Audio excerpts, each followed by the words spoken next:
First blood on my boots.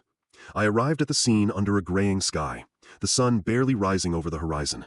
The air was crisp, carrying the smell of autumn leaves mingled with something unfamiliar and unsettling. I could hear the rhythmic beat of my heart in my chest as I stepped out of the car. The house number, 13 Oak Lane, seemed to leer at me from the curb. The silence was broken only by the distant sound of birds starting their morning symphony. I took a deep breath, trying to steady myself, but the scent that hit my nostrils was far from comforting, a potent mix of blood and decay. I saw her then, standing in the doorway, silhouetted against the dimly lit interior. She was old, her face etched with lines of worry and sadness. Her eyes were wide, filled with disbelief and terror. She pointed inside, whispering, "He's in there." The living room was a scene out of my worst nightmares. The once pristine white sofa was now splattered with crimson stains, the man lying on it lifeless. His eyes were open, glassy and unseeing, his face pale and cold to the touch. I couldn't help but feel a shiver run down my spine as I took in the sight. I tried to focus, pushing the emotions aside, but the image of him, once a vital man, now just a lifeless body, kept replaying in my mind. The room was silent, except for the sound of my own heartbeat and my shallow breaths.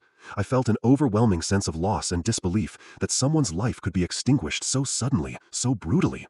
As I examined the scene more closely, it became clear to me what had happened. There were signs of a struggle, overturned furniture, broken glass from a shattered vase, but there was no sign of forced entry or any indication that anyone else had been in the house. The man's wallet and keys lay untouched on the coffee table. It hit me then like a ton of bricks. This wasn't some random act of violence. This was personal. The man had known his killer, and they had shared this space, this very room, before the attack. But who could it be? A spouse? A business partner? Or maybe even someone close, hiding in plain sight? I left the scene with more questions than answers, my mind racing with possibilities. I couldn't help but feel the weight of responsibility settling on my shoulders. This wasn't just another case file to be closed. It was a life taken too soon, and a family left to mourn. It changed how I saw this job, from a mere career choice into something much deeper, more profound.